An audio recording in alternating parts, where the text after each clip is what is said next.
Good morning, everybody. Time to draw some more stuff. Oh, yeah. Ooh, look at that. Nice, clean tear. That's what you want right there. That's what you want. Anyways, how's everyone doing today?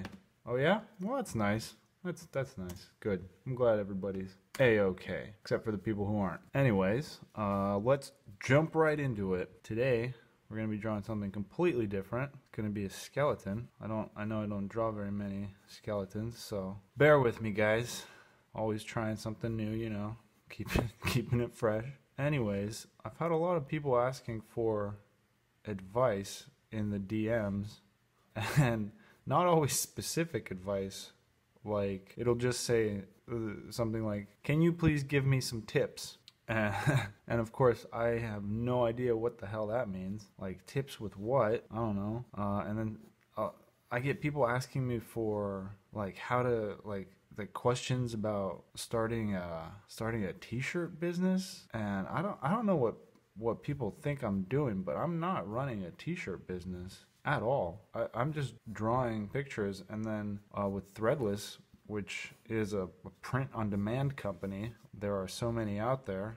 They're the ones who handle all the business side of stuff. I just upload the designs and wait for hopefully people to buy them. So yeah, I don't know anything about business or running a business. So I mean, I can't really give you any advice on that. My best advice is just do research, go online, and get some studying done on your desired topic, because you can find out anything online. That's what it's there for. Come on, guys. But then, like, I get people asking for tips on how to grow their Instagram following, which I guess I can help some people with that if they're willing to take my advice. Some people just aren't. They're willing to ask for advice, but then they're not willing to actually, you know, put it into action. And when I started Beebosloth 2 years ago, I got my first 20,000 followers with a mixture of posting every day and then just really spammy behavior, because I would just draw something, I would post it, and then I would just go and add.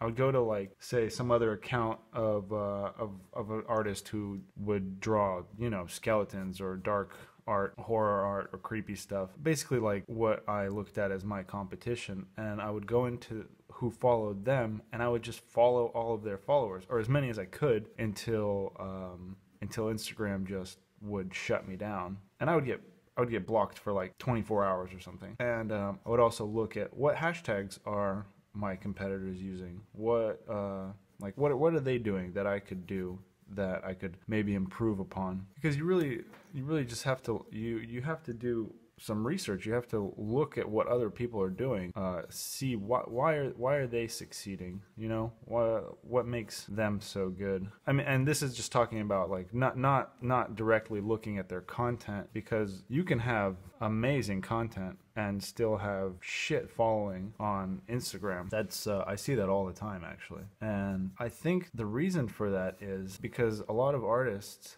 have this strange mentality that pushing your own art isn't, I don't know, it's not what an artist should do, or it's some fucking bullshit like that. I don't know. Basically, if you're trying to make it as somebody who makes money off of their craft, off of what they draw, then how do you expect to, you know, how do you expect to be discovered? How do you expect people to see you if the only thing you're doing is just drawing and posting? You know, like there's only a very few amount of people on Instagram who go and search out, you know, new artists.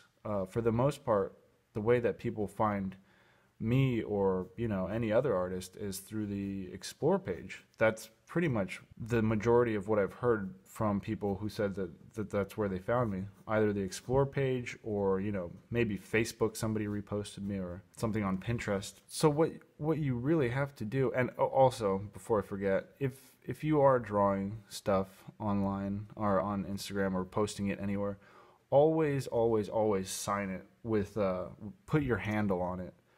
I didn't do that for the longest time, because again, I had this like weird mentality, like, oh, you know, people aren't gonna steal it or repost it, or they'll be nice and they'll, you know, say where they got it from. And no, people won't be nice. People don't give a shit.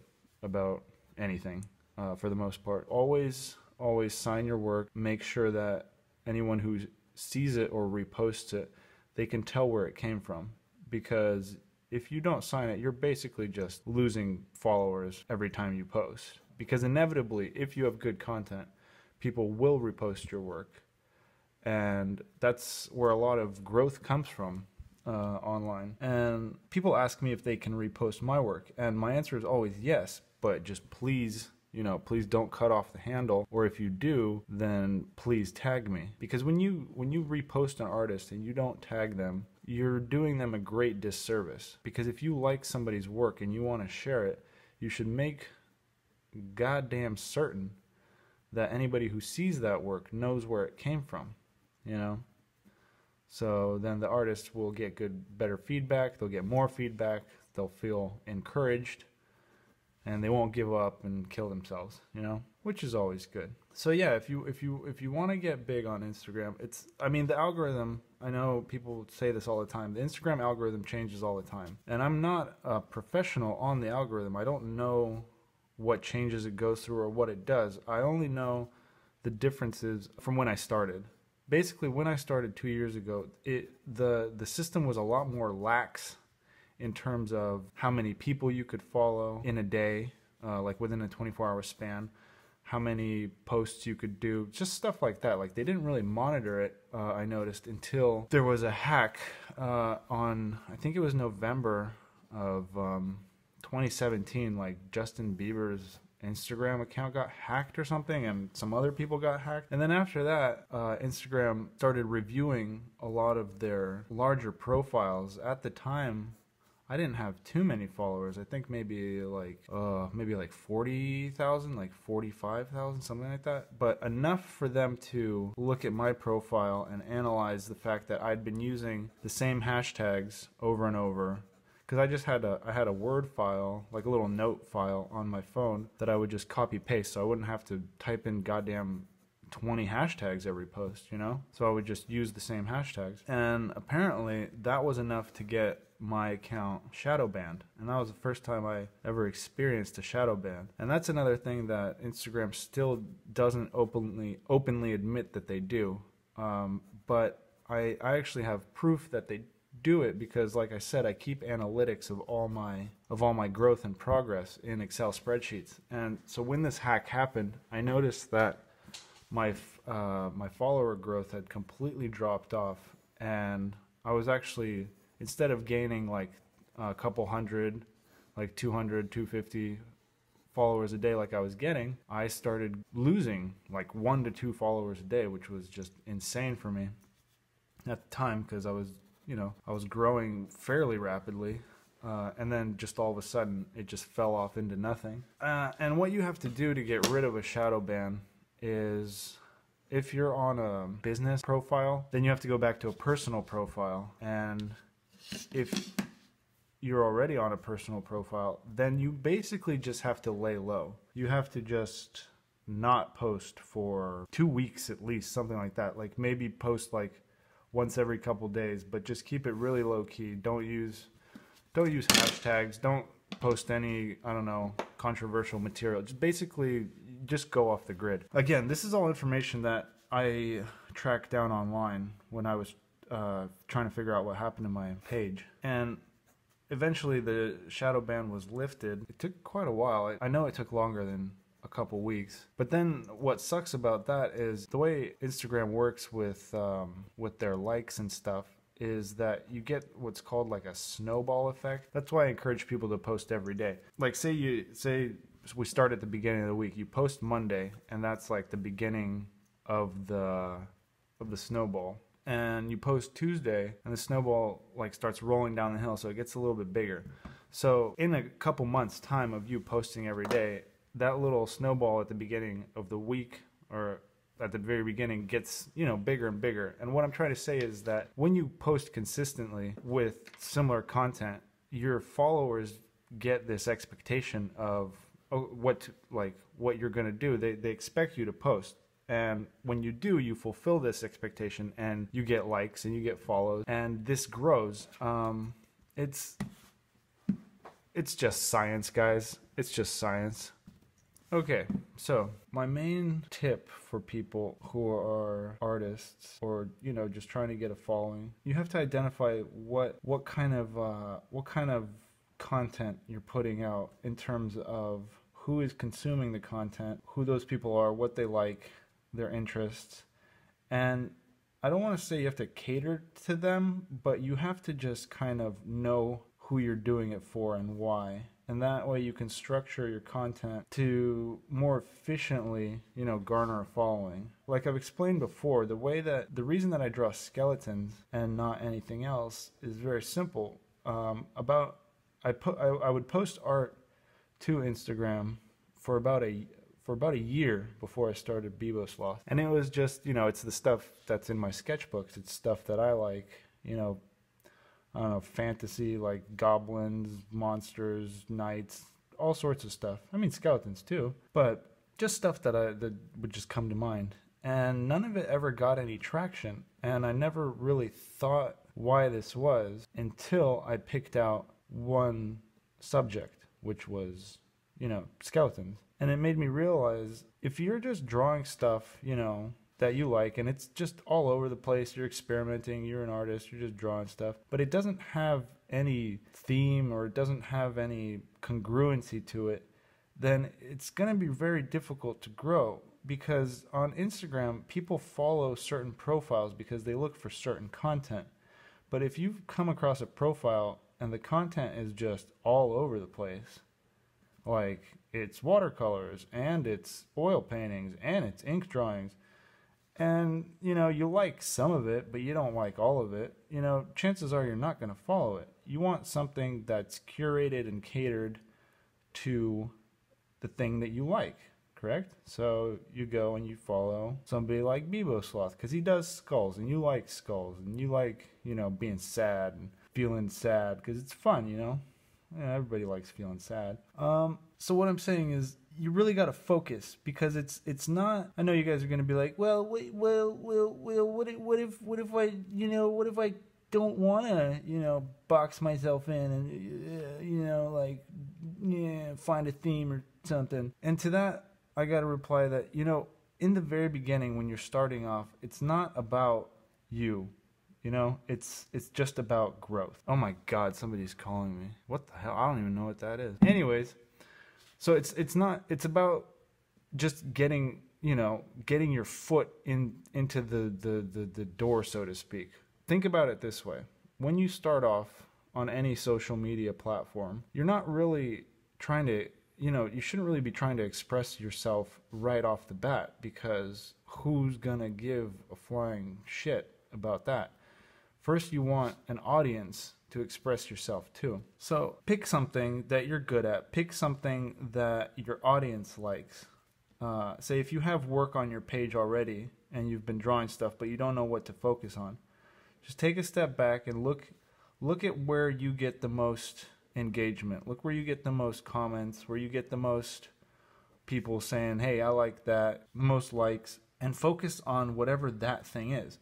For me, that happened to be skeletons. I drew a little skeleton sitting at a bar, and it was in December of 2016, and I got double the amount of likes that I usually got. At the time, I was like, for a good post, I would get 60. I was a god. And when I woke up to 200 likes on a little picture of like this silly reaper sitting at a bar that just said "alone at last." Again, I'd never tried captions either. It blew my mind, and I thought, okay, well, let me just try drawing skeletons for a week, see what happens. And a wonderful thing happened. I started getting more followers. I started getting engagement from people, getting engaged with people, and it was great. And after that first week passed, I thought, well, screw it. I'm just gonna draw skeletons because it's gonna get me followers, and down the road, if this takes off, then I can somehow try to monetize it. And then even further down the road, if I get tired of skeletons, by the time I've quote unquote made it, I'll have enough of a following and enough clout to be able to, you know, branch out and then go back to drawing what I like. And whether that takes 2, 3, 4, 5 years, no big deal. I'm not exactly rushing anywhere. So that's what happened. And I started drawing skeletons. So it's like, you may not know what your audience wants from you just yet, but it may just come to you somehow, some way. Just keep an open eye and an open mind.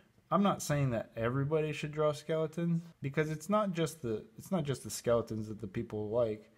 It's the words too. I noticed that a lot of the time I'll draw something and I'll put some words to it, and I really like the words. I just think the words are great, but the picture's not so great.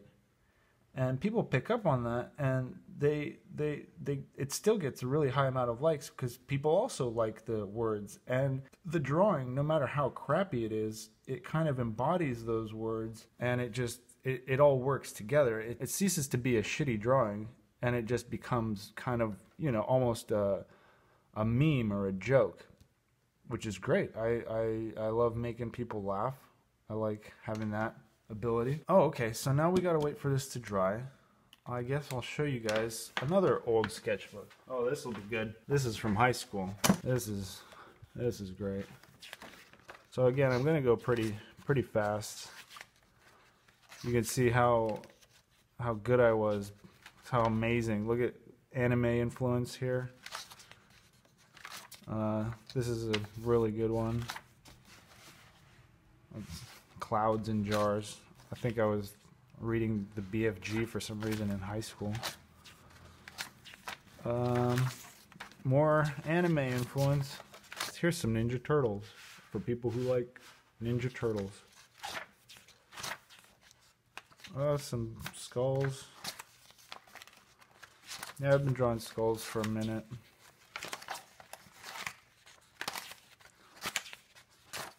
Ooh, here we go, a fancy knight. Some muscles. I think this might have been like 9th grade or something, because this is just fucking god awful. This is just bad.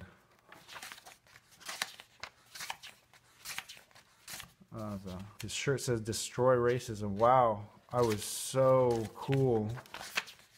My God, this is a terrible sketchbook. I'll probably burn this later. Keep myself warm. Oh God. Okay, I hope this is almost over. Hey, that's all right. Not bad.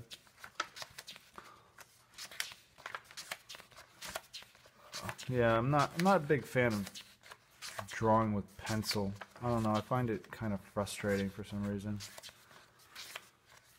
That's why you can see a lot of ballpoint pen in the end there. Okay, thank God that's done. Amazing. Thank you for that. Piece of shit tiny eraser.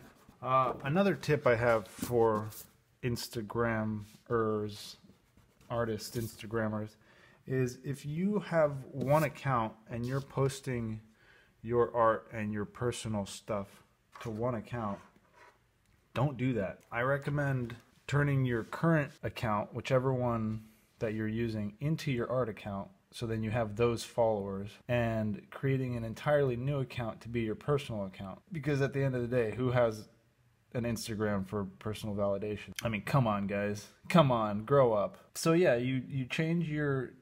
Because the reason I say this is that you don't want to mix your personal with your professional stuff. Because again, people who are following you and don't know you aren't going to like your posts more if you show like you and your friends and shit hanging out, or you getting drunk on pumpkin spice ale like around November. Nobody gives a shit, but they do give a shit about your art.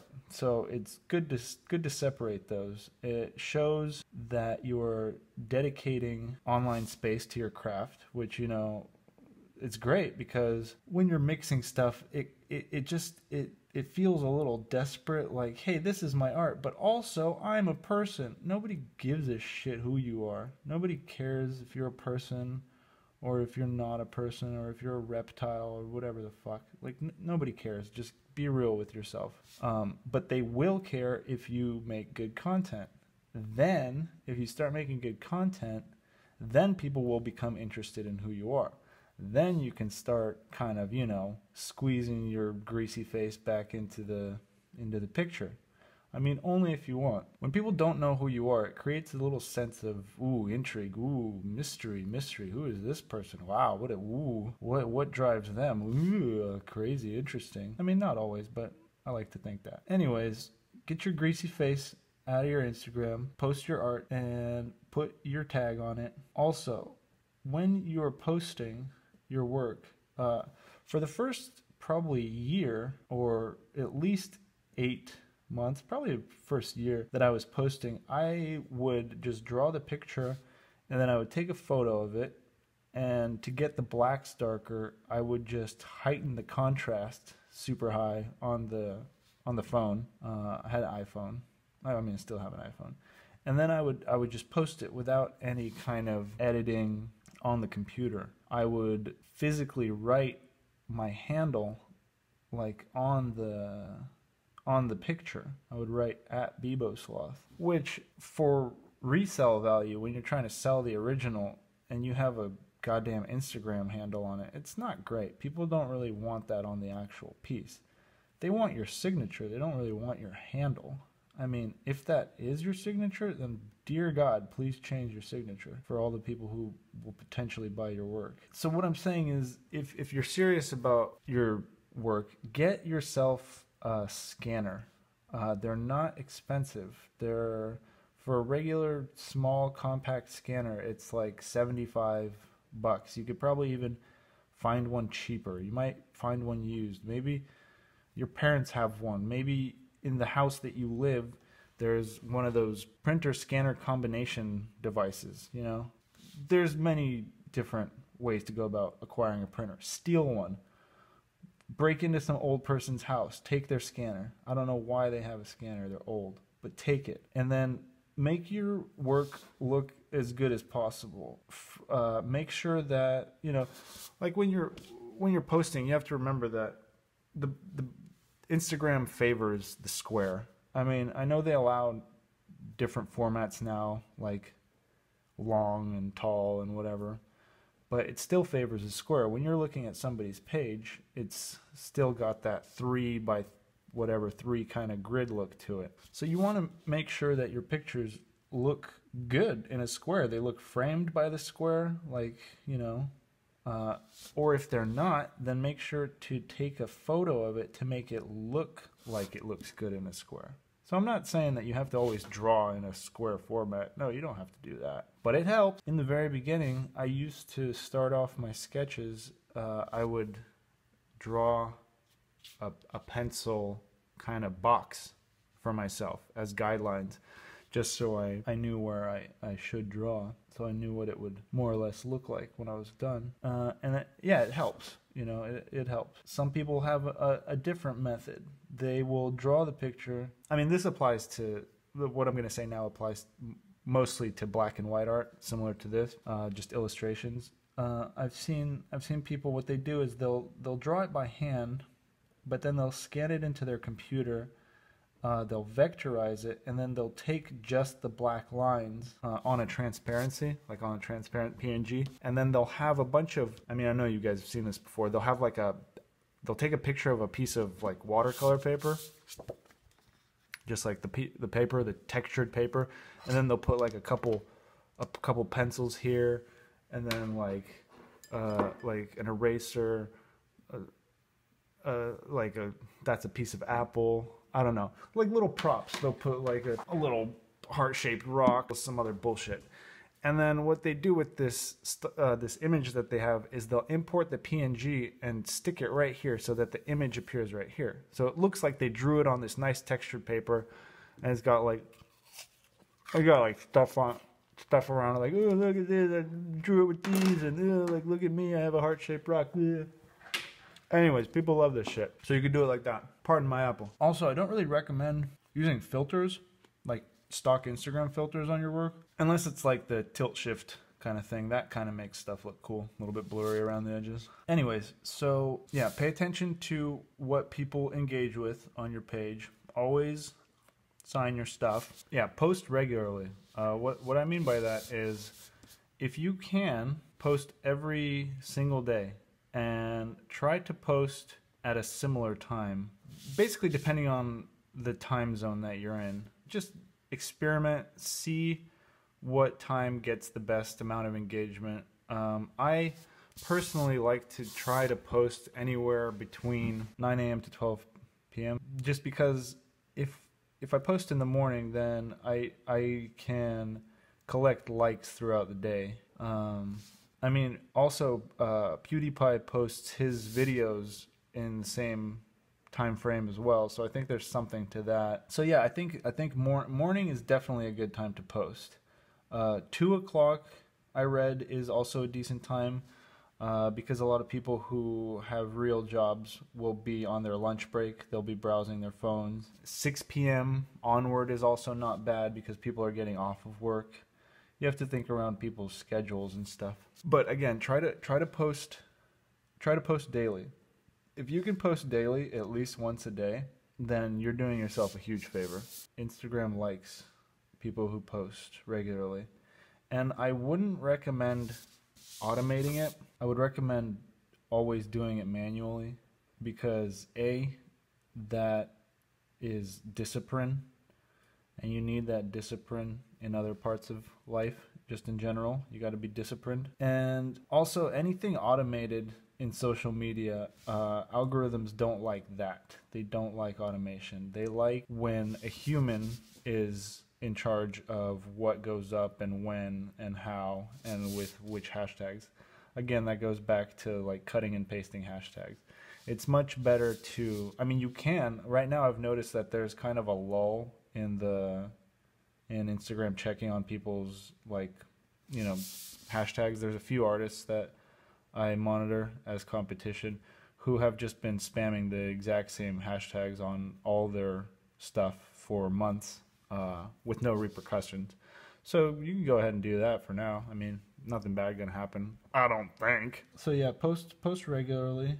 I was getting some advice on YouTube the other day from a YouTube professional that I know, and they were saying how it's pretty much the same on YouTube. You want to try and post regularly, at least 3 times a week, and also at the same time, because it builds like the whole, people come to expect it from you, you know.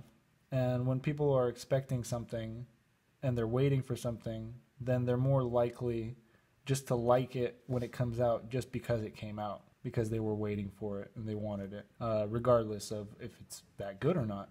So just get in the habit of trying to create enough content to where you can post regularly. Please create good content. Like there's a huge problem in social media, especially on YouTube, of just creators who just create pure cancer. I mean, I'm sure you're all familiar with Logan Paul and Jake Paul and Rice Gum, and there's certain Twitch streamers who are just cancer. And they bring nothing new to the table. They do shit like they play Fortnite and they don't do anything else. They advertise shit products. They don't try to promote anything positive. They're just cancers, people who are just leeches on society. So please don't be like that. Don't just get into, social media and trying to market yourself just to become a piece of shit. I mean, inevitably that happens to some people. Like, it's not a conscious decision. But yeah, try to create good content. Try to motivate other people to create good content. Because if everybody did that, if everybody, just tried to be a little bit more self-aware and just kind of not hungry for fucking money so they could flex on little kids, like, the world would be definitely a better place. Anyways, we've covered a few things. Posting regularly, yep, just covered that. Covered not forgetting your hashtag, yep, that's good. Good content, yep. And some people will be like, oh, what about meme pages? Is that cancer? And I'd like to say yes and no. Because people like "fuck you, Jerry," that pretty much is cancer, because all that person does is just reposts. But there are meme pages out there that are original meme pages. There's YouTubers who create memes like originally, of course with other people's content, but they create the meme. They don't just share it, which is basically what "fuck you, Jerry" does. And a lot of other meme pages, they'll just go, say, like on Dolan Dark's YouTube or Grande or anybody like that, and they'll just, you know, take content and repost it, but they won't add anything. They won't, you know, make some new stuff. So yeah, memes can be good and they can be bad. Original memes, great. Reposts of memes, fun to look at, but, you know, those people don't deserve the following that they have. This drawing is coming to a close. If you guys have any questions, please comment below what you'd want me to talk about. If you want me to give you some more tips, some more business tips, then I'll be happy to give you all the tips. Like, all the tips. Just some tips. Fuck, now I want chips. Huh. It's cool when you work from your parents' basement. You can always go upstairs and raid the pantry for tortilla chips and eat them dry because you forgot to buy salsa. But, you know, it's better than having no chips. Also, I think I'm level 43 in Dark Souls 3. I picked up the two expansions, the was it like the Fire Fades edition off of Amazon. It was like $20 or something. And I was kind of afraid that my saves wouldn't carry over to the new edition from my old Dark Souls 3 like original disc, but it did carry over, so I'm level 43. I just killed the Watchers of the Abyss, I think they're called. The guys with the pointy hats that fight all cool, and then his sword gets all flaming on the second part when you fight him. And I beat him on my second try. I did call in, I summoned a dude with an axe. I think his name was like, I can't remember, it was like Dave or Gary. But thanks, Dave or Gary. Totally smote those assholes. Anyways, I was thinking, if I have some time tonight, after I get done with my work, maybe I'll go back to trying to finish Resident Evil 7. Cause god damn, that game, like I'm not generally like scared to play any games, but you get this weird feeling when you're playing that game that it's just like your survival, everything, it's just this overwhelming sense of futility.